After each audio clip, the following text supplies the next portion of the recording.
Hi, I'm Dave Bullis. I'm the Director of Behavioral Medicine here at the Cancer Center. And today I want to go over just a brief overview of some of the services and the ways we think about coping with going through cancer treatment here at the center. So we have a bunch of different slide episodes we want you to go through, and you can do them in any order that you want. But we also want to make sure that you have as much supportive information as you can while you're going through the process. So today we're just going to go a general overview of the kind of way we think about treatment here, and then we'll go and I'll describe the other episodes as we're going along. So this first episode is just an introduction to the general system and how we're going to think about it and what some of the other episodes will be. So first we want to go over the plan, just a basic overview of the treatment process. Then we want to recognize some of the potential challenges so you can feel prepared as you head into the treatment process. We also want to outline all the available resources. Finally, we're going to describe the coping model and how to design a coping plan developed just for you. So, the basic overview is what do you get from us as opposed to any other treatment planning place you can get in downtown or any of the other hospitals in the area? Well, first, we're going to give you really high quality care close to home. That's one of the things we specialize in. We also work really closely in collaboration with all the other providers that you may need here at Newton-Wellesley Hospital.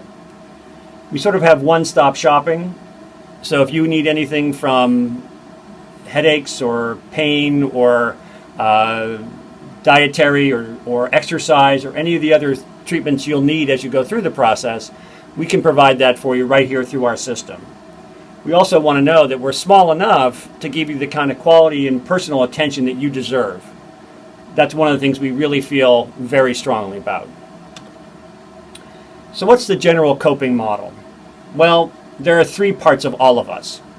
Our physical health, the bottom of this canister, is the most important. And that's true, obviously, because if your physical health is out of whack, everything's out of whack.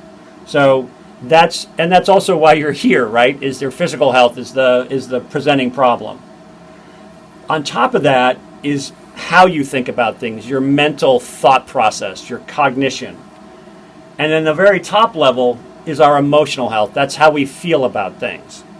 Obviously, they're all related, but if your physical health is out of whack, as I said, it doesn't matter what you're thinking or how you're feeling about it, it's really going to be impacted.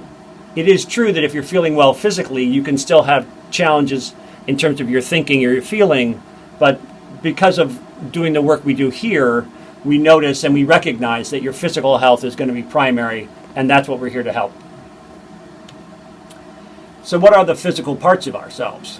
Well, that includes all your body parts, all the moving parts and all the parts on the inside too.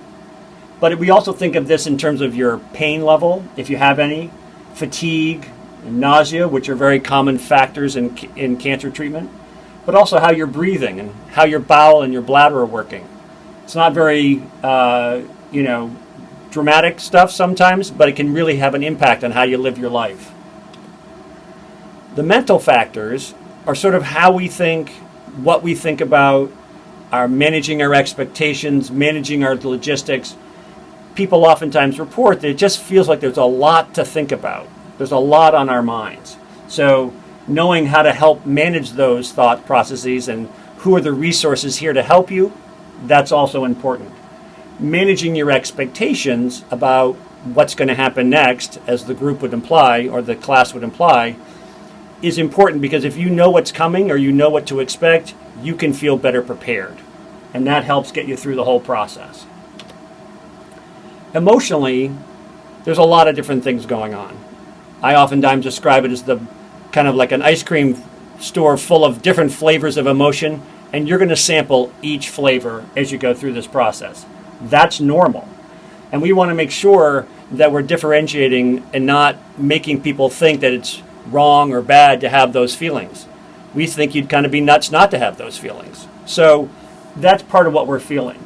And you may find that past feelings come up, things that you didn't or hadn't worried about in a long time. And you may also, what's the most common thing, obviously, is worrying about the future and what's going to happen with this treatment or the, future evaluations or scans or blood tests or whatever. Those are all the normal things that people focus on. So that's what we're here to help with, to make sure that those normal issues don't become a barrier to you getting care and treatment here. So, what are the other episodes you can look forward to in this project? We're going to talk in our next episode about sleep and exercise. Following episodes after that will include eating and voiding. That's a real popular one. Pain. Thinking about how you're thinking in your thoughts in episode 5. Talking about how to help manage your feelings in episode 6. We're going to do a relaxation episode and a little explanation about relaxation in episode 7. We're going to talk about how to help your family and all your other social supports manage this and help you manage it in episode 8. Want to go over all the different professional supports that are available here at the Cancer Center at Newton-Wellesley Hospital, because there's way more than you think. And finally, in Chapter 10, we're going to talk about a coping plan that's just right for you. So stay tuned. There's more episodes coming.